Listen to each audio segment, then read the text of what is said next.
Merci Vincent. Je voudrais remercier évidemment Christophe pour son accueil, pour l'accueil de ses équipes. Ce lieu est un lieu d'événement depuis des décennies aujourd'hui. Combien de manifestations ont eu lieu dans ces locaux? Et je me réjouis de me retrouver à nouveau parmi les équipes de Nicolas Feuillade, qui reste la marque leader sur le marché national et qui s'est étendue, mais je pense que Christophe en dira un mot dans un instant lors de son intervention. Je voudrais saluer l'ensemble des élus présents, l'ensemble des responsables économiques présents, des responsables de la filière.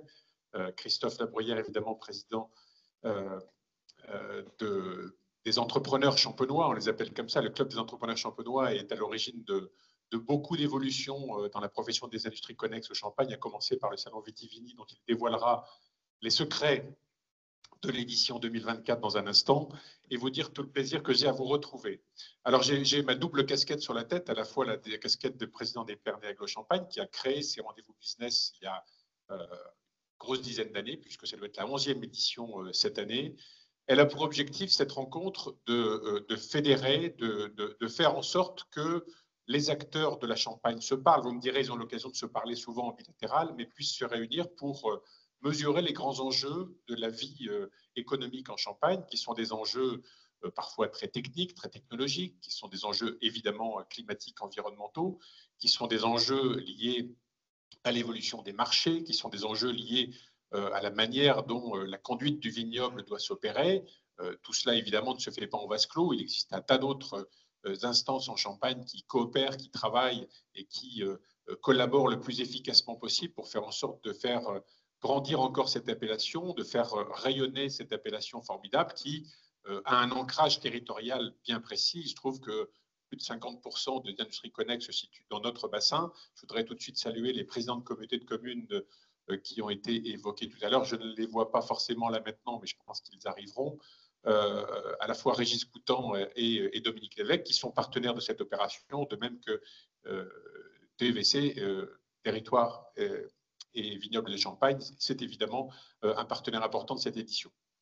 Je ne vais pas être très long dans mon propos, je voudrais simplement qu'on mesure à la fois la chance qu'on a d'être en Champagne, mais je pense que vous en êtes tous convaincus, que dans un monde du vin qui vit, j'allais dire, une période un peu compliquée dans son rapport à la consommation, dans l'évolution du degré alcoolique de certains vins qui commencent à inquiéter, de l'évolution climatique, des attentes sociétales en termes de préservation de la biodiversité, préservation de la ressource, on a un certain nombre d'enjeux à relever. Ces enjeux, la profession les relève depuis bon nombre d'années. Je crois pouvoir dire que depuis une trentaine d'années, les premières réflexions ont émergé sur la notion de viticulture durable à l'époque. Depuis, la réflexion n'a fait que progresser. La question de l'empreinte carbone de la filière a été engagée il y a plus de 20 ans maintenant. Et d'ailleurs, le comité Champagne, dans un instant, nous présentera un point d'étape sur cette démarche qui nous engage toutes et tous.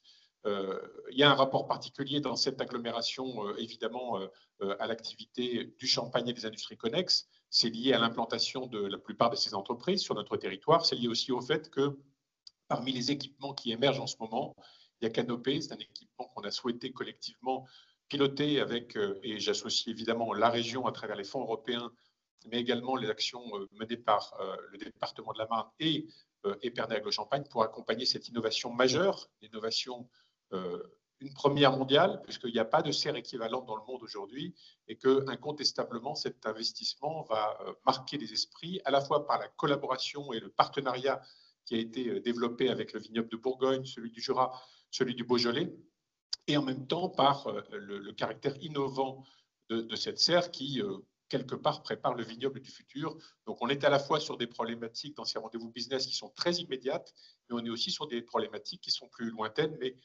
porteuses d'enjeux extrêmement importants.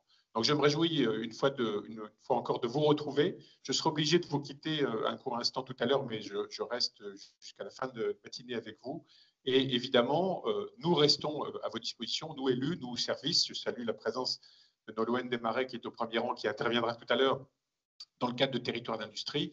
Notre objectif, c'est d'être évidemment non seulement à l'écoute des acteurs de la Champagne et du Champagne, c'est d'être aussi à côté d'eux lorsqu'il s'agit d'engager des investissements, d'accompagner des dynamiques de filière, d'accompagner des dynamiques collectives dont nous avons besoin on se rend bien compte que les défis qui sont devant nous sont tellement importants que le collectif et l'intelligence collective ont toute leur place.